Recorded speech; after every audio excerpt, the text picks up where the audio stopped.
Boa tarde, pessoal, tudo bem? Peço logo antes que se inscreva no canal, dê um like e compartilhe, que me ajuda bastante neste meu trabalho, lendo livros para o público.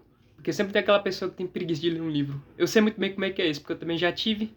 Bom, como eu venho dizendo em quase todos os vídeos, o livro que eu estou lendo é Mona Lisa Overdrive, de William Gibson. Sem enrolação, vamos dar continuidade a esta bagaça. Capítulo 11. Pelas calçadas. Mona acordou quando estavam pousando. Prio estava ouvindo Ed, assentindo com a cabeça, exibindo seu sorriso retangular. Era como se um sorriso sempre estivesse lá, por trás da barba. Tinha trocado de roupa, contudo, então devia ter levado algo para o avião. Agora vestia um terno cinza de executivo e uma gravata com listras diagonais, meio que parecido com os clientes que Ed arranjava para ela em Cleveland, exceto que o terno assentava de outro modo. Tinha visto um cliente experimentar um terno uma vez. Um cara que a levou para o Holiday Inn. A loja de ternos ficava perto do vestíbulo do hotel e ele ficou parado. Só de cuecas, varrido por linhas de luz azul, observando a si mesmo em 3 enormes telas. Nas telas, não era possível ver as linhas azuis, porque ele estava vestindo um terno diferente em cada imagem. E Mona tinha que se segurar para não rir, porque o sistema tinha um programa cosmético que fazia com que parecesse diferente nas telas. Esticava um pouco seu rosto e tornava seu queixo mais pronunciado, mas ele parecia não perceber isso. Então escolheu um terno, vestiu novamente o que estava usando e foram embora.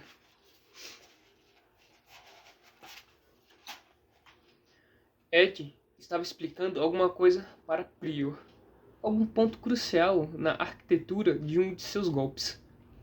Ela sabia como não prestar atenção, mas o tom ainda a irritava, como se ele soubesse que as pessoas não conseguiriam sacar o truque do qual tanto se orgulhava.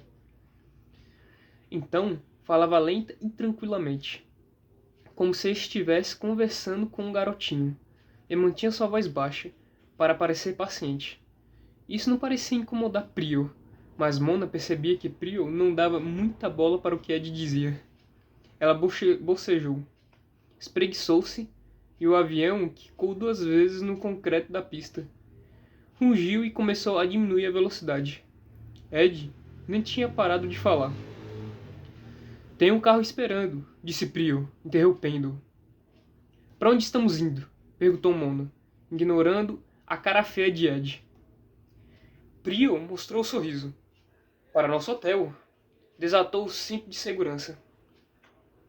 Ficaremos lá por alguns dias. Temo que você terá que passar a maior parte deles dentro do quarto. Este é o acordo, disse Ed, como se a ideia fosse dele. Você gosta de Stings, Mona? Perguntou Prior, ainda sorrindo. Claro, respondeu. Quem não gosta? Tem um favorito, Mona. Uma estrela favorita? Angie, disse ela, vagamente irritada. Quem mais seria? O sorriso ficou um pouco maior. Bom, vamos comprar todas as últimas fitas dela. O universo de Mona consistia, em grande parte, de coisas e lugares que conhecia, mas que nunca tinha visto ou visitado fisicamente. O centro da parte norte do Sprawl não tinha cheiro. Nos Stings, cortavam na edição.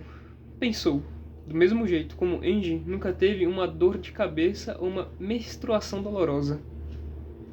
Mas lá fedia, como em Cleveland. Só que pior. Pensou que era apenas o fedor do aeroporto. Quando saíram do avião, mas tinha se tornado ainda mais forte quando saíram do carro para entrar no hotel. E fazia muito frio na rua, também, com o vento que atacava os seus tornozelos nus.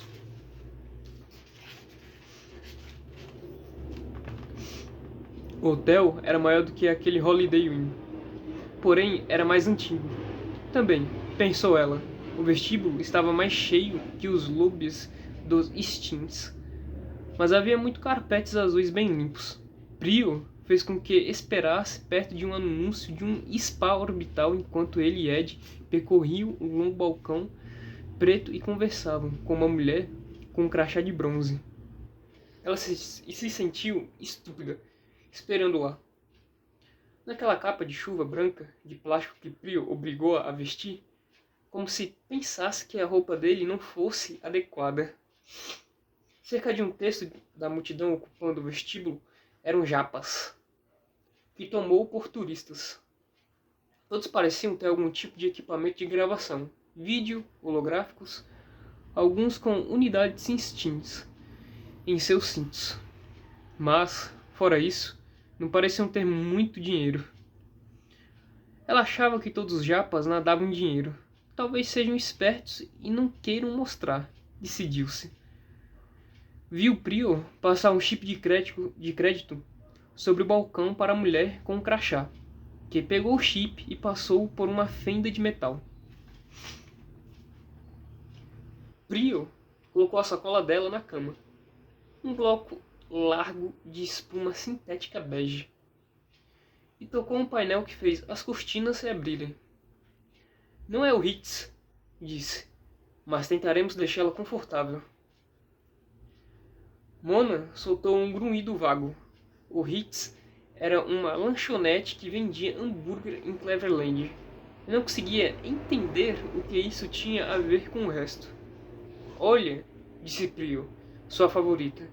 Ele estava em pé ao lado da cabeceira estofada da cama. Havia uma unidade Steam embutida lá, além de uma pequena prateleira com um conjunto de trodos fechados no plástico e cerca de 5 cassetes. São os novos Steams da Enge. Perguntou-se quem havia colocado aqueles cassetes lá e se haviam feito isso depois de Prion ter perguntado quais eram os Steams de que ela gostava. Ela lhe devolveu um sorriso do jeito dela e foi até a janela. O Sprawl era exatamente como nos Steams. A janela parecia um cartão postal holográfico. Prédios famosos cujos nomes não sabia. Mas sabia que eram famosos. O cinza dos domos, cúpulas geodésicas salpicadas de branco de neve, por trás, o cinza do céu. Feliz, querida? Ed perguntou, chegando por trás e colocando as mãos sobre seus ombros. Tem chuveiros por aqui. Prio riu. Ela se soltou das mãos de Ed e levou sua bolsa para dentro do banheiro. Fechou e trancou a porta. Ouviu Prio rir novamente e Ed retomar sua conversa sobre seus esquemas. Sentou-se na privada. Abriu a bolsa e procurou a frasqueira onde guardava o whis. Ainda tinha 4 cristais de sobra. Parecia suficiente. 3 bastavam. Mas, quando sobravam apenas 2, ela começava a procurar mais. Ela não curtia muito os jumpers. Não todos os dias. Ao menos, é certo que recentemente tinha entrado nessa. Mas só porque a Flórida era enlouquecedora. Agora podia começar a diminuir a dose. Decidiu, enquanto tirava um cristal do frasco. Parecia um doce duro e amarelo. Tinha que esmagá-lo, depois triturá-lo, entre 2 grades de nylon. Quando fazia isso, a droga exalava um cheiro parecido com o de hospitais. Os 2 haviam saído quando ela terminou o banho. Ficou lá dentro até encher o saco, o que levou um longo tempo. Na Flórida, geralmente usava chuveiros de piscinas públicas ou rodoviárias, os que funcionavam como a moeda. Pensou que havia alguma coisa ligada àquele ali, que media os litros e colocava na conta.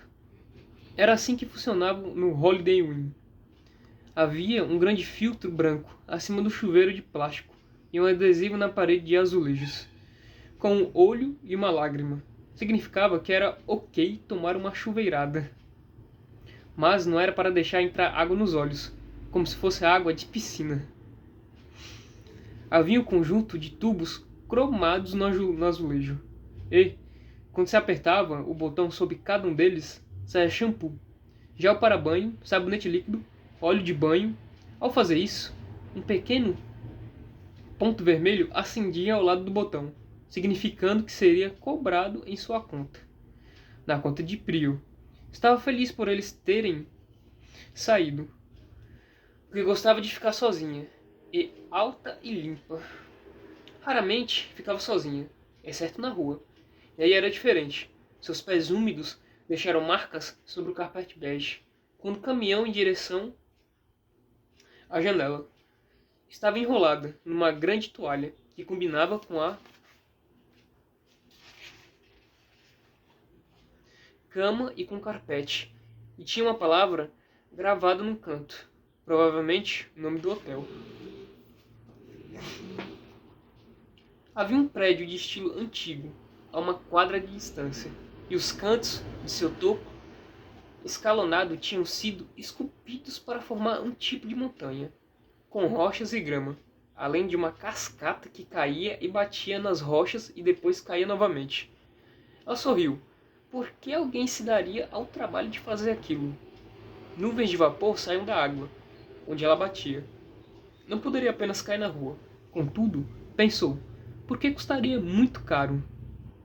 Deduziu que bombeavam a água de volta e usavam-na novamente, em um círculo fechado. Algo cinza moveu sua cabeça por lá. Balançou os chifres anelados, como se estivesse olhando para ela. Deu um passo para trás no carpete e piscou. Era como um carneiro, mas tinha que ser um automato, um holograma ou algo assim. Ele sacudiu a cabeça e começou a comer a grama. Mona riu. Podia sentir o Whis no tendão de Aquiles, e entre suas escápulas um formigamento gelado e agudo, e o cheiro de hospital no fundo de sua garganta. Tinha ficado com medo antes, mas não estava assustado agora. Prio tinha um sorriso maldoso, mas ele era apenas um jogador, apenas um cara fazendo o jogo de alguém. Se tivesse dinheiro, seria de outra pessoa. E ela não tinha mais medo de Ed. Era quase como se estivesse com medo por ele, porque podia ver o que os outros pensavam dele. Bem, pensou. Não importava. Não iria mais criar bagres em Cleverland, e ninguém a levaria de volta para a Flórida. Lembrou-se do fogão a álcool. As manhãs frias de inverno, o velho curvado em seu casacão cinza, no inverno, ele colocava uma segunda camada de plástico sobre as janelas. O fogão bastava para aquecer o lugar. Então, por que as paredes eram cobertas por camadas de espuma rígida e compensado por cima? Nos lugares onde a espuma aparecia, era possível furá-la com o dedo. Fazer buracos. Se ele a pegasse fazendo aquilo, gritava. Manter os peixes aquecidos no tempo frio era mais trabalhoso. Tinha que bombear a água para o teto, onde as placas solares estavam, dentro dos tubos de plástico transparente. Mas a matéria orgânica, apodrecendo nas bordas dos tanques, também ajudava. Subia vapor quando se pegava um peixe com a rede. Ele trocava os peixes por outros tipos de alimento, por coisa que as pessoas produziam, álcool para o fogão e para beber, grãos de café, lixo que os peixes comiam. Não era o pai dela, e tinha dito aquilo várias vezes. Quando chegavam a conversar, às vezes ainda se perguntava se talvez ele fosse. Quando lhe perguntou pela primeira vez quantos anos ela tinha, ele disse 6. Então ela passou a contar a partir disso. Ouviu a porta abrir atrás dela e virou-se. Prio estava lá, o cartão de plástico dourado em sua mão, a barba aberta para mostrar o sorriso. Mona, disse ele, entrando. Este é Gerald. Alto, chinês, terno cinza, cabelo grisalho. Gerald sorriu gentilmente. Passou por Prio e foi direto para um móvel com gavetas em frente ao pé da cama. Colocou uma valise preta sobre o móvel e abriu-a. Gerald é um amigo. Ele é médico. Preciso dar uma olhada em você. Mona, disse Gerald, tirando alguma coisa da valise. Quantos anos você tem? Ela tem 16, disse Prio. Certo, Mona. 16, disse Gerald. A coisa em suas mãos era como um par de óculos de proteção pretos. com protuberâncias e fios. Você está pegando um pouco pesado, não? Olhou para Prior. Prior sorriu. Está faltando o quê? Uns 10 anos? Não tanto, disse Prior. Não estamos buscando a perfeição. Gerald olhou para ela. E nem vai conseguir. Prendeu os óculos sobre as orelhas e apertou alguma coisa. Uma luz veio por trás da lente direita. Mas a graus de aproximação. A luz oscilou na direção dela. Está falando de cosmética, Gerald? Onde está Ed? Perguntou ela, enquanto Gerald se aproximava. No bar. Devo chamá-la. Prior pegou o fone, mas colocou-o de volta sem usá-lo. O que é isto? Afastando-se de Gerald.